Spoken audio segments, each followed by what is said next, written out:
Hoje eu vou falar contigo sobre A Peste, de Albert Camus, escritor franco-argelino, que desenvolveu toda a trama desta narrativa com base em uma alegoria, é sempre isso que se fala quando se fala da peste, alegoria em relação à invasão das tropas nazistas naquilo que ficou conhecido como a Batalha da França, ali entre 1940 e 1944, onde, no contexto da Segunda Guerra Mundial, a região da Argélia pertencia à França, era uma colônia francesa, e aqui então seria uma metáfora para se explicar toda aquela invasão na perspectiva do ultranacionalismo que tomava conta da Alemanha durante a Segunda Guerra e que foi derrotada ainda nesse período da Segunda Guerra até 1945, quando a Alemanha, Itália e Japão, as tropas do chamado Eixo, são derrotadas pelas tropas aliadas, a Inglaterra, a França, os Estados Unidos e a União das Repúblicas Socialistas Soviéticas. O livro teve uma grande circulação, as pessoas começaram a consumir bastante essa obra para tentar estabelecer algumas relações com a realidade que vivemos e certamente foi possível fazer isso. Eu mesmo destaquei aqui para a gente dar uma olhada que na página 27 deste livro, deixei aqui anotado, já de entrada na obra tem uma parte, um trecho que eu vou ler aqui para vocês que diz o seguinte: a morte do porteiro, pode-se dizer, marcou o fim desse período cheio de sinais desconcertantes e o início de um outro, relativamente mais difícil, em que a surpresa dos primeiros tempos se transformou pouco a pouco em pânico. Quando eu li isso aqui, a morte do porteiro já me deu um estalo. Bom, para quem não lembra, a primeira pessoa a ser vitimada pelo coronavírus no Brasil foi um porteiro em São Paulo. E esse foi apenas um dos tantos elementos que vão poder estabelecer relações sobre os conflitos internos, as discussões que se estabelecem de ordem governamental, de ordem de orientação de saúde pública em se tratando de uma crise sanitária. Aqui, é claro, se trata de uma epidemia, ocorre na região de Oran, na cidade de Oran.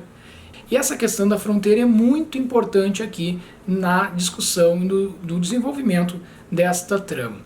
O Albert Camus, esse escritor que faleceu 3 anos após receber o Prêmio Nobel de Literatura, tem o seu nome bastante marcado na história por um certo olhar pessimista em relação ao mundo e às pessoas. Não sou especialista na obra de Albert Camus, não tenho inclusive uma boa pronúncia do francês, já peço aqui desculpa de antemão se a pronúncia dos nomes dos personagens não for a exata pronúncia, a pronúncia correta, mas vou fazer um esforço para tentar trazer aquilo que me marcou nessa obra que pode te levar a querer realizar esta leitura. Então, ele que publica esta obra em 1947, 10 anos depois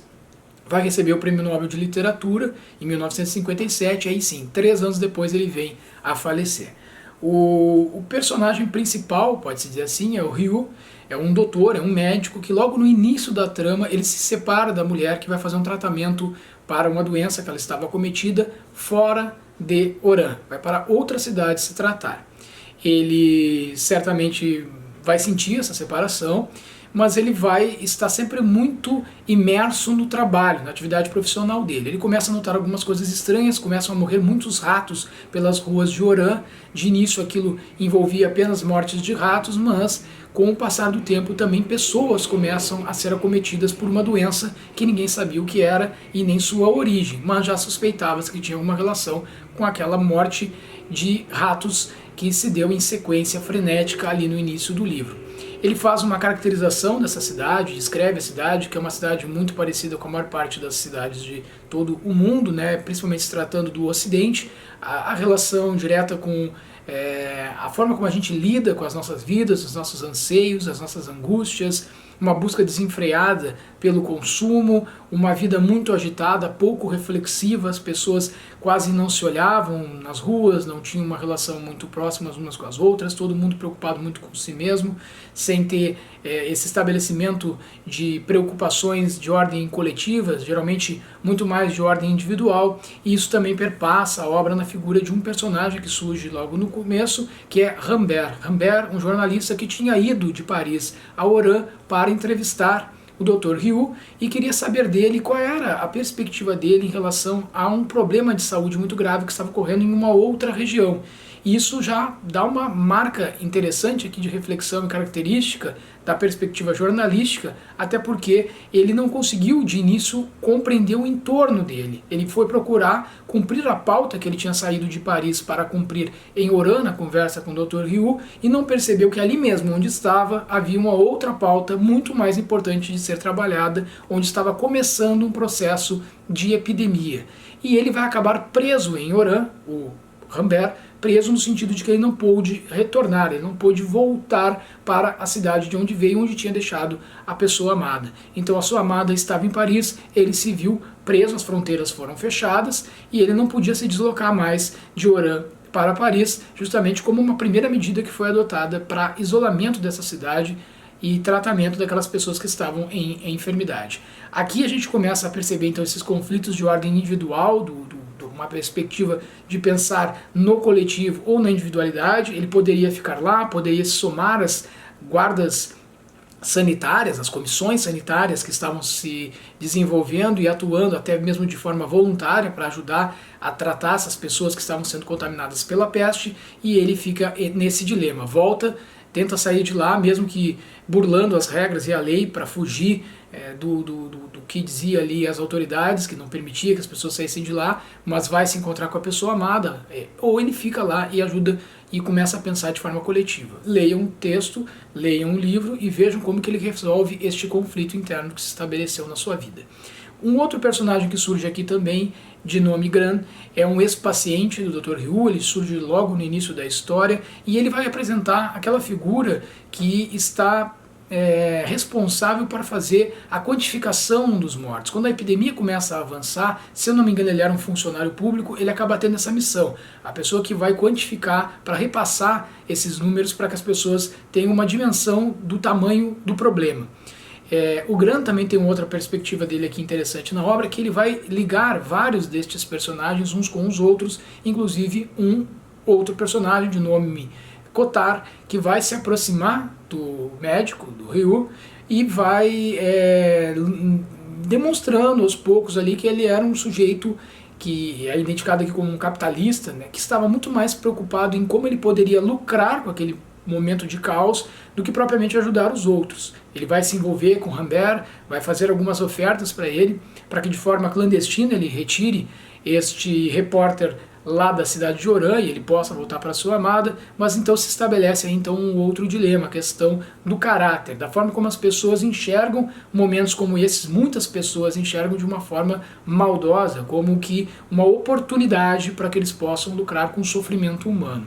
Esse é um outro personagem que também vai ter esse desenvolvimento na trama e bem interessante analisar essa outra questão abordada na obra. Surge um segundo jornalista de nome Taru, que é alguém muito próximo do Dr. Ryu, vai na verdade se aproximar dele, vai se enganjar nas comissões sanitárias de forma voluntária e vai estabelecer vários diálogos com o Dr. Ryu que vai nos levar a pensar sobre como que as relações familiares, as relações das nossas vidas, aquilo que nos constitui enquanto sujeitos, são determinantes no nosso olhar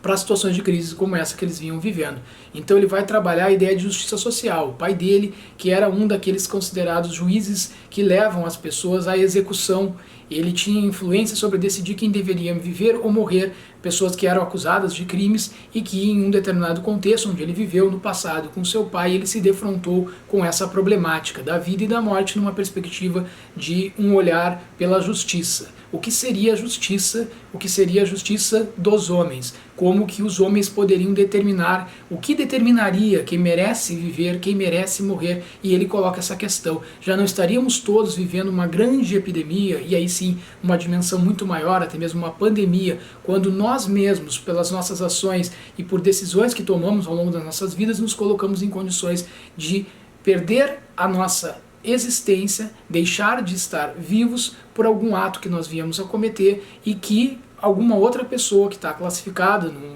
patamar de decisão sobre a nossa vida ou a nossa morte toma essa decisão por nós, faz isso por nós. É um debate bastante filosófico, todos os debates eles beiram essa discussão filosófica, é muito interessante. Então um outro elemento da obra em um outro personagem que faz a gente pensar sobre essas questões. Tem mais um personagem bastante importante, que é o Pan e Lu, um padre, e aí vai se estabelecer toda uma discussão junto ao Dr. Ryu sobre essas situações que envolvem eternamente essas discussões entre a ciência e a religiosidade. Então, vai ter um momento na obra, 2 momentos, em que o Pan e Lu vai fazer alguns sermões para os seus fiéis, e aí se levanta uma série de polêmicas aqui, porque morre uma criança no transcorrer do texto, vai ficar marcada essa passagem da morte da criança, é muito pesado isso, e vai se colocar essa discussão, afinal de contas, como que esse Deus que era tão evidenciado pelo padre como alguém que nos colocaria provas, as maiores provas para testar a nossa fé, teria permitido a morte e o sofrimento de uma criança naquelas circunstâncias. A visão do médico é uma visão da ciência, ele era um ateu, a visão do padre é uma visão muito próxima a essa relação que se faz presente entre aquilo que deseja a ciência, de salvar vidas, de buscar alternativas para algo que está fora da dimensão da compreensão humana, que seria o sobrenatural, aquilo que é determinado por uma lei divina. Essa discussão é interessante, é também de cunho filosófica. Aqui cada pessoa vai ter um olhar e uma interpretação nesse diálogo que se estabelece com o Dr. Ryu e o padre Pan e Lu. Acho que é o ponto alto do livro, ele nos permite pensar nas nossas amarras, nos nossos condicionamentos humanos. Eu identifiquei aqui um fanatismo religioso por parte desse padre, principalmente nessa passagem que se trata em relação à criança, ou seja, as maiores provas que nós poderíamos passar para que não perdêssemos a nossa fé. Mas afinal de contas, o Dr. Ryu coloca também aquilo que ele pode colocar a favor de salvar vidas como algo que ele poderia ter feito uma opção, talvez, por se acomodar e aceitar essa situação como algo inevitável, mas que não deixava de incomodá-lo muito, e era também um fator motivador para que ele continuasse lutando contra a peste, lutando para vencer esta doença, e não simplesmente se acomodar e aceitar que ele nada poderia fazer, porque se fosse da vontade divina, essas pessoas viriam a morrer e viriam para nos realizar uma prova. E aí eu também levanto uma questão que é pessoal, que diz respeito a o porquê disso, né? Porque em determinadas circunstâncias nós nos colocamos como alguém que está sendo provado, como se nós fôssemos mais importantes ou merecedores de provas do que aqueles que vieram a falecer simplesmente para nos provar alguma coisa. São discussões muito profundas, ninguém precisa entrar em consenso aqui, mas que merecem um olhar e uma leitura atenta. Perpassa também toda a obra o ponto da saudade, uma característica marcante aqui que ficou ao longo da obra, desde este afastamento do Dr. Ryu no início da trama em relação à sua esposa, também o apaixonado repórter Rambert com a sua amada que fica em Paris, e outras situações de saudade, até mesmo na relação do pai que já não está mais presente e que deixa essa mensagem na formação pessoal do filho sobre como que ele vai lidar com essas situações de ordem coletiva no que diz respeito à vida e à morte, à justiça, seja ela dos homens, seja ela divina. Leiam A Peste, Albert Camus.